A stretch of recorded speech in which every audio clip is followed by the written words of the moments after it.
Vamos conversar agora com o Luiz Zanin, jornalista cultural, crítico de cinema. A gente fecha sempre a semana aqui falando um pouquinho sobre cultura, sobre estreias no cinema, no streaming. Sempre muito bom, e o Zanin traz essa leveza para a gente às sextas. Tudo bom, Zanin? Como você está? Eu estou bem, está tudo bem. Eu tento trazer essa leveza, mas nem sempre eu sou ajudado pelas estreias que surgem no nosso horizonte, né? Tem filme pesado, né? Documentário pesado, pois é. Nem sempre a gente consegue trazer essa leveza toda. Pois Vamos lá, é. a gente começa com as estreias do cinema e eu trago primeiro, deixa eu pegar aqui, perdi minha sequência. Abri. A gente tem um filme alemão, Um Dia Nossos Segredos Serão Revelados. Tá aí, é um exemplo de filme que não é muito leve, trata aí de um caso de amor, né? Mas de uma maneira não leve. Então conte pra gente. Mas também não é pesado, não. Bom, Dá para. O foco, como você falou, desse filme é uma história de amor, né? O título do filme é Um Dia Nossos Segredos Serão Revelados. É um título assim bastante alusivo ao que vai acontecer, né? É um filme dirigido por Emily Atef, uma mulher, né? E ele é datado, ele tem uma data histórica muito precisa, que é da reunificação das duas Alemanhas. Depois da queda do Muro de Berlim, o processo de reunificação da Alemanha, e vai mostrar o relacionamento entre os membros de uma família, na qual uma parte morava na então Alemanha Ocidental e na outra na Alemanha Oriental, nesse processo de reunificação. E a protagonista vai ser uma moça de 19 anos, né, que mora com o namorado, na família desse namorado, na antiga Alemanha Oriental, né? E eles são noivos, vão se casar, né? Já tem o compromisso de casamento e tudo mais, quando ela começa a se interessar por um vizinho que é muito mais velho que ela, tem mais de 40 anos de idade. Ela se sente profundamente atraída por esse rapaz, né? E começa uma espécie de triângulo amoroso. Ao mesmo tempo, alguns parentes dessa família que moram na Alemanha Ocidental vêm visitar os que moram na Alemanha Oriental, né? E trazem novidades, né? Novidades como do tipo aparelhos domésticos, né? Que substituem o trabalho doméstico. Então, existe essa diferença entre o acesso de bens de consumo de uma metade da Alemanha em relação à outra. E isso, de certa forma, Thalita, é metaforizado por essa questão amorosa que surge nesse meio que é um meio rural, tá certo? Dessa moça que tem um noivo que é um cara muito de ótima boa vontade e tal, mas que é uma pessoa que ela vê com mais ou menos como sensal. E esse cara que pela qual ela se sente atraída, que é um tipo, digamos assim, mais rústico, mas ao mesmo tempo assim com uma imagem mais viril, né? Uma imagem assim de um homem assim mais potente e mais poderoso. O que eu gosto no filme é o seguinte: ele tem uma sensualidade acentuada, porém refinada, sem nenhuma apelação. E a outra coisa é que é um filme que se preocupa em não cair em estereótipos, que é uma coisa que sempre empobrece a ficção, né? Então, por exemplo, esse homem rústico, né, pelo qual a moça se apaixona e tem um caso com ele, né? Ele é um homem rústico em certo sentido. Ele gosta de cavalos, gosta de ficar bebendo no bar com os amigos, mas ao mesmo tempo é um cara que tem uma história familiar problemática e se interessa profundamente por literatura. Ele lê poesias, por exemplo, né? Isso dá um tchan diferente para o filme, né? Você não fica naquela oposição entre o homem sensível, que seria o noivo, para cá, e um homem rústico e bruto. As coisas acabam se mesclando, né? E é muito interessante, é muito sensível, porque você vê aí, num cinema feito por mulher, como é retratado o ponto de vista feminino sobre toda essa questão.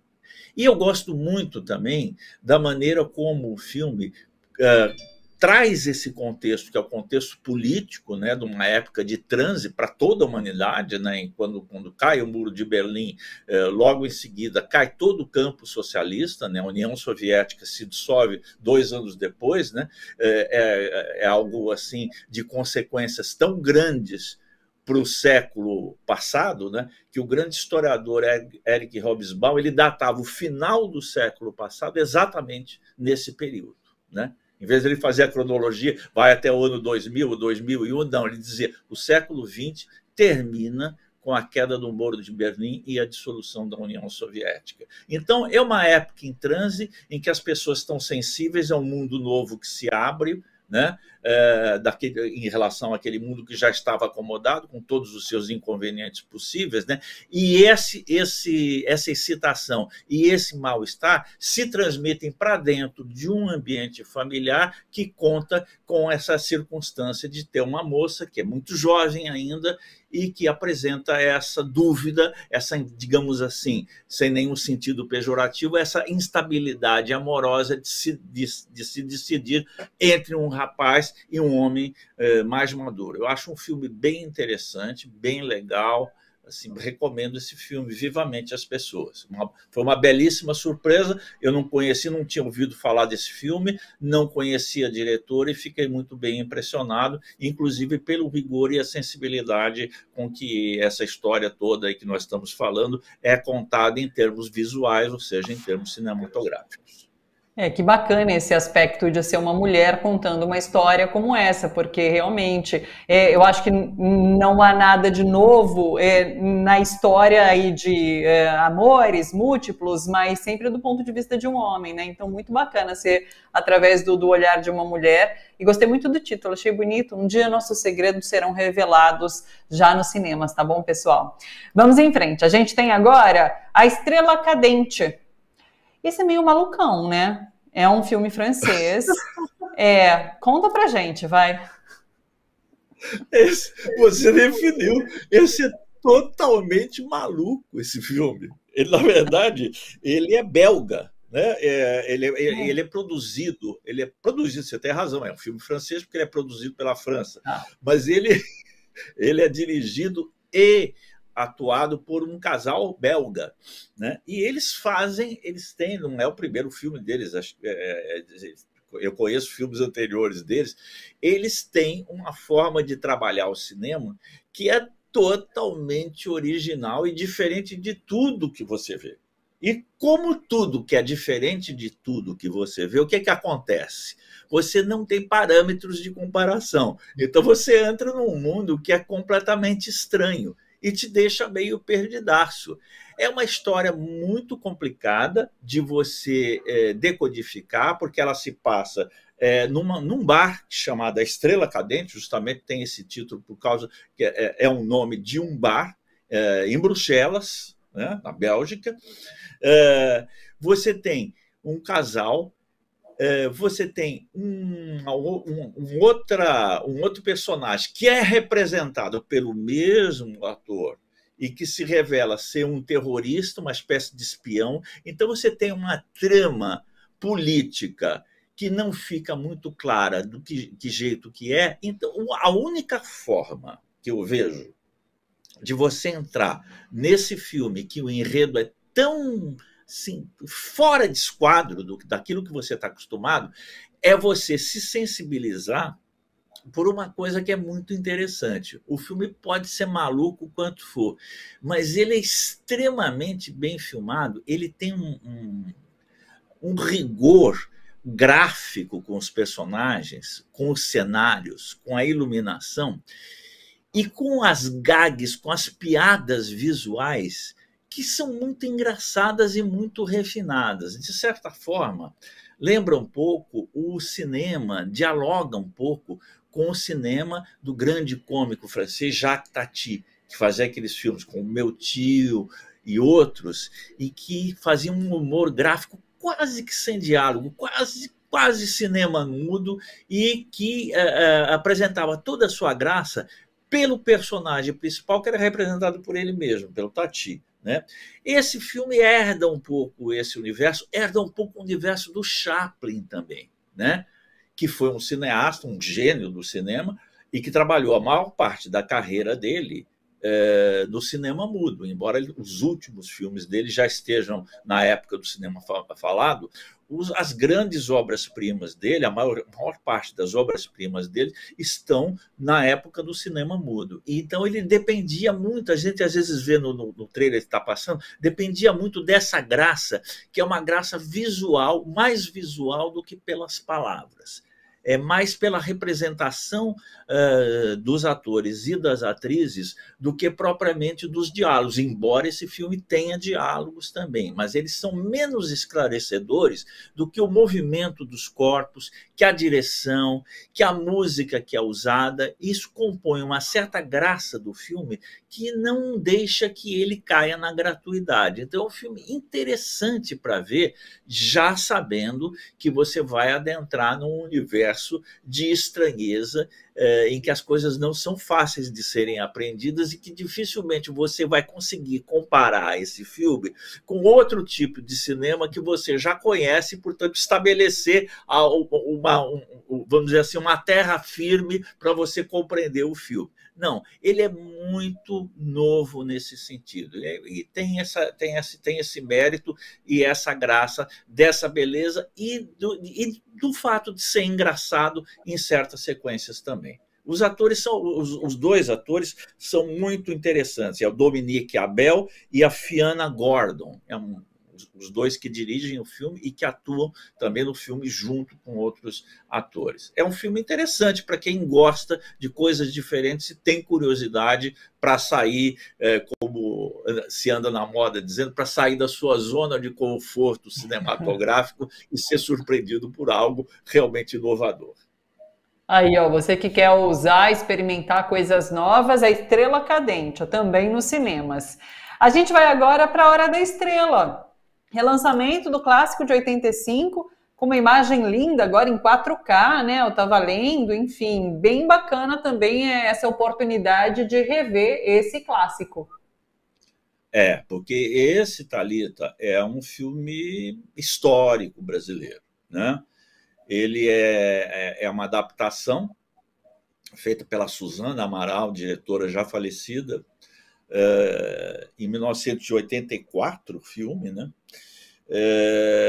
E que põe em cartaz uma atriz que hoje é conhecidíssima, nossa querida amiga Marcélia Cartacho. Na época era uma pessoa desconhecida do grande número de cinéfilos, e ela vai interpretar o papel principal desse filme, que é a Macabeia, né?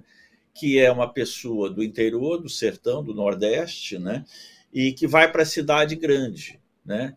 E literalmente é devorada pela cidade, né? Ela é uma pessoa muito simples, é uma pessoa muito simplória, não está acostumado aos usos e abusos das grandes metrópoles brasileiras, e ela acaba se dando muito mal na cidade. Ela tem sonhos grandiosos, ela sonha com uma estrela, eu não vou dar spoiler para quem não conhece o filme, e essa estrela vai aparecer para ela, mas de uma maneira como ela não poderia jamais esperar. É um filme comovente, a atuação da Marcélia é algo assim, show, excepcional, tanto é que essa moça que praticamente começava no cinema com esse filme, ela foi premiada no Festival de Berlim, ela ganhou o principal prêmio de interpretação feminina do Festival de Berlim, o Urso de Prata de melhor atriz do Festival de Berlim, que é um dos 3 festivais de cinema mais importantes do mundo. Vale a pena ver esse filme, ao contrário do anterior, que apresenta uma série de complexidades. Esse é um filme muito simples, é um filme direto, é um filme tirado da última obra da Clarice Lispector, né? E é um filme que se inspira num livro que, inclusive, na carreira da Clarice, ele é mais palatável do que os anteriores, ele é mais legível de uma forma mais simples, mais narrativa, vamos dizer, que os outros. Por exemplo, nós tivemos recentemente, talvez ainda continue em cartaz, A Paixão Segundo GH, que foi adaptada pelo Luiz Fernando Carvalho, e que é, tanto o livro quanto o filme, obras que apresentam uma dificuldade muito grande para o espectador, embora sejam recompensadoras. A gente tem que enfrentar também o que apresenta uma certa dificuldade. Essa não, é uma obra mais simples, é uma obra centrada nessa personagem que representa, de certa forma, um dos aspectos do Brasil, né? O Brasil que não teve grandes oportunidades de educação, não conhece os desafios da cidade grande e imigra para uma cidade grande para buscar uma vida melhor. E nessa cidade grande, o que parece oportunidade, às vezes não passa de uma armadilha. E a Marcela está maravilhosa, tem a presença da Fernanda Montenegro, que nós vamos passar aí na tela, que faz o papel de uma cartomante no filme. É muito interessante também.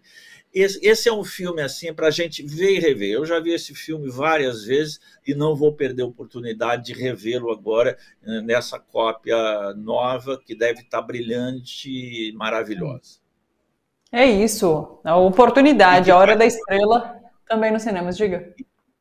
E que faz parte dessa sessão, a sessão Vitrine Petrobras de Cinema, que é muito importante porque marca também a volta da Petrobras no financiamento de obras audiovisuais e do tratamento e no financiamento de aspectos culturais importantes, tais como a recuperação de grandes obras de arte, grandes filmes, como é o caso da Hora da Estrela.